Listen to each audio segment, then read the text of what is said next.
I'm Rob Scott. I'm a senior international economist here at the Economic Policy Institute in Washington, D.C. I've been working on trade and manufacturing policies for about 30 years here. EPI is a nonprofit, nonpartisan think tank developing policies designed to generate shared prosperity for all Americans. Americans are absolutely right to be concerned about the effects of trade on the economy.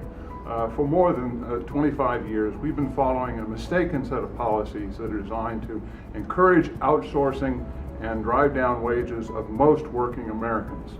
It all started with an NAFTA agreement in 1993.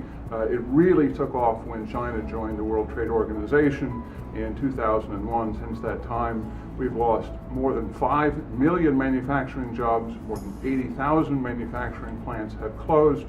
We've seen wages for most working Americans reduced by almost $2,000 a year. We have a trade deficit today of about $650 billion. That's eliminated millions of manufacturing jobs here in the United States and put downward pressure on the wages of working Americans. You have to understand that the trade agreements that we've been negotiating are a particular set of rules designed to favor multinational corporations.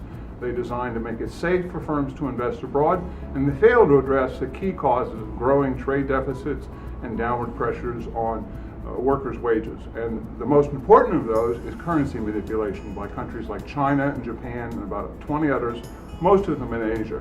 That acts like a subsidy to everything those countries produce and a tax on everything that we export.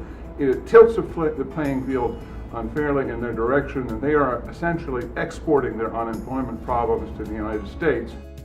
We could also choose to write the rules differently when we integrate with countries like Mexico and do things that would raise labor standards and encourage their development instead of pushing them into a race to the bottom, which has been bad for workers in both Mexico and the United States.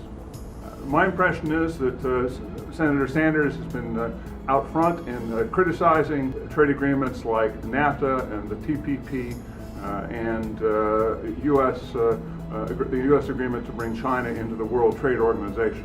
Mrs. Clinton has in the past favored all of these agreements, although today she is opposed to the TPP.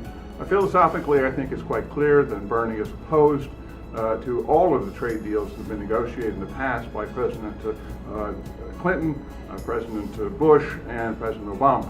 I think, on the other hand, that Mrs. Clinton has generally tended to favor the kinds of deals that have generated lost jobs and downward pressure on the wages of most working Americans.